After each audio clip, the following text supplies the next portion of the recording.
Arisa tahu awak baru balik daripada Korea, betul? Ha. Untuk pertandingan Global IT Challenge. Tengok, bukan calang-calang baru balik daripada Korea.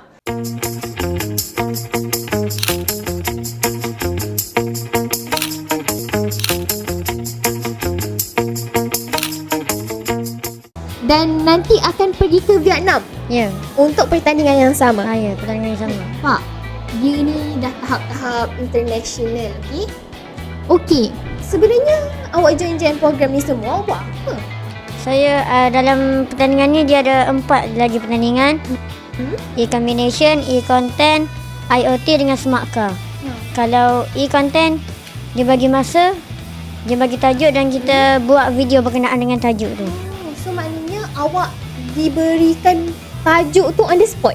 Ya. So kalau yang lagi 3 tu macam mana? Yang lagi 3 kalau smart car, dia bagi kereta, kita coding supaya mengikut dengan map tu. IoT, kita akan bentang produk yang sudah kita dibagi, kita bentang. Lagi satu? E-combination. E-combination dia akan bagi soalan dalam PowerPoint dan jawab berdasarkan data dalam Excel. So maknanya dalam 4 pertandingan ni, awak join ke 4-4-nya? Ya. Wow. So antara 4 ni lah, yang mana awak paling suka? Saya paling suka e-combination. Kenapa awak suka? Sebab dia menarik dan mencabar. So memang awak suka benda-benda yang mencabar lah. Ya. Okey, boleh, saya ni bukan join benda macam ni. So boleh tak saya nak tahu, dia sebenarnya berkumpulan ke individu? E-combination individu. Yang 3 lagi tu smart car, IoT dengan e-content berkumpulan.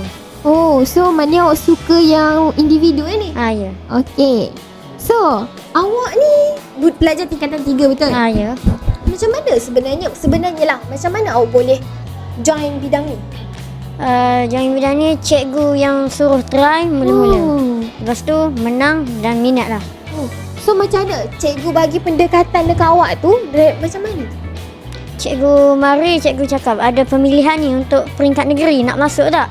Lepas tu try lah. So maknanya memang cikgu tahulah kebolehan awak tu. Nampak? Sebelum dia pergi ke peringkat international, memang dia dah pandai dulu dah. Okey, so awak ni dah pergi ke peringkat yang orang kata international. Awak dah pergi Korea, Vietnam. Sebelum ni pernah ke mana-mana lagi? Tak. Tak ada? First time.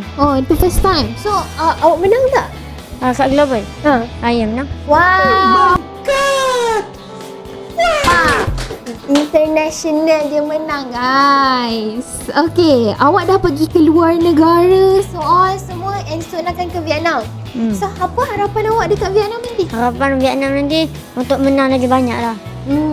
So ke Vietnam nanti awak akan join ke 4-4 tu lah? Ya, 4 tu. Tadi kan awak cakap 4 tu antara 3 tu berkumpulan kan? So 3 kumpulan tu tim yang sama ke? Tak, tim yang lain yang menang dekat peringkat kebangsaan baru ni. Maknanya bukanlah daripada awak sekolah, daripada peringkat negeri tu, dia bertukar-tukar. Dia bertukar-tukar. Dia buat pemilihan semua. Ya. Awak punya bidang ni, awak punya aktiviti ni kan, dia macam diwawarkan. Ada. Dekat mana? So diorang ni boleh tengok kat mana? Ada dekat TikTok, dekat Bulan. Bulan. Nampak? Masa Bulan, guys.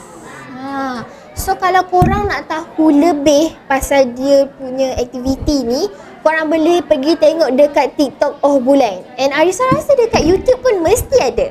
So korang pandai-pandailah cari So Arisa rasa memang ini sahajalah untuk episod kita pada kali ini.